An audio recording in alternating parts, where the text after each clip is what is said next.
মাছে ভাতে বাঙালিদের একটা খুব জনপ্রিয় রেসিপি হলো তেলকই। আজ আমি কম তেলে সেই তেলকইয়ের রেসিপিটাই শেয়ার করব, একটু অন্যরকমভাবে। এখানে আমি অনেকগুলো কই মাছ নিয়ে নিয়েছি, যেগুলো বাজার থেকে এনে আমি কেটে ধুয়ে পরিষ্কার করে নিয়েছি। এবার এগুলোর মধ্যে নুন হলুদ মাখিয়ে নেব, আর তার সাথে 1 চামচ তেলও দিয়ে দেব। মাছের গায়ে সব কিছু ভালো করে মাখিয়ে নেব, নিয়ে কিছুক্ষণ রেখে দেব। ফ্রাই প্যানে সর্ষের তেল গরম করতে দেব। গরম হলে সেই সর্ষের তেলের মধ্যে একটু নুন ছড়িয়ে দেব। ফ্রাই প্যান বা কড়াইয়ে যখন কাঁচা মাছ ভাজার জন্য গরম তেলে ছাড়ি, তখন অনেক সময় মাছ তলায় আটকে যায় আর উল্টাতে গেলেই ভেঙে যায়।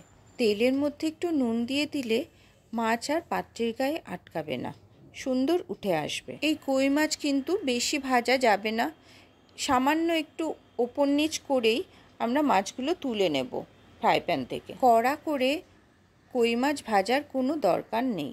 এই যে সব মাছ ভেজে আমি তুলে নিয়েছি ফ্রাই প্যান থেকে। এবার মাছ ভাজার বাকি তেলে আমি কালো জিরে, অল্প এলাচ, দারচিনি আর শুকনো লঙ্কা ফোড়ন হিসেবে দিয়ে দেব। টমেটো আর পেঁয়াজ মিক্সিতে পেস্ট করে আগেই আমি রেখে দিয়েছিলাম। ফ্রাই প্যানে কালো জিরে, গরম মশলা আর শুকনো লঙ্কা ফোড়নের ভাজা সুন্দর গন্ধ বেরোলে তার মধ্যে ওই পেস্টটা দিয়ে দেব। এর মধ্যে 1 চামচ আদা বাটা দিতে হবে, 1 চামচ হলুদ গুঁড়ো দেব, আর 1 চামচ মৌরি গুঁড়ো আর জিরে গুঁড়ো দেব। এবার ফ্রাই প্যানে সব মশলা একসাথে ভালো করে কষিয়ে নেব।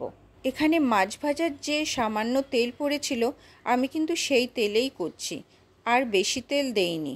তেলকইয়ে যে অনেক তেল দিয়ে রান্না করতে হবে এমন কোনো কথা নেই, সেভাবে আমি কিন্তু বেশি তেল দিয়ে এটা রান্না করব না, অল্প তেলেই তেলকই করব। এবার ভালো করে কষানো হয়ে গেলে 2টো কাঁচা লঙ্কা ছেড়ে দেব এবং অল্প করে জল দিয়ে গ্যাস বাড়িয়ে দিয়ে ফুটতে দেব। ফুটে এলে মাছগুলো ছেড়ে দেব ওই ফ্রাই প্যানের গ্রেভিতে। মাছগুলো গ্রেভিতে দেওয়ার পরে কিছুক্ষণ রান্না হতে দেব, যাতে মশলাগুলো ঠিক করে মাছের মধ্যে ঢুকতে পারে। এবার স্বাদ মতো নুন ছড়িয়ে নেব।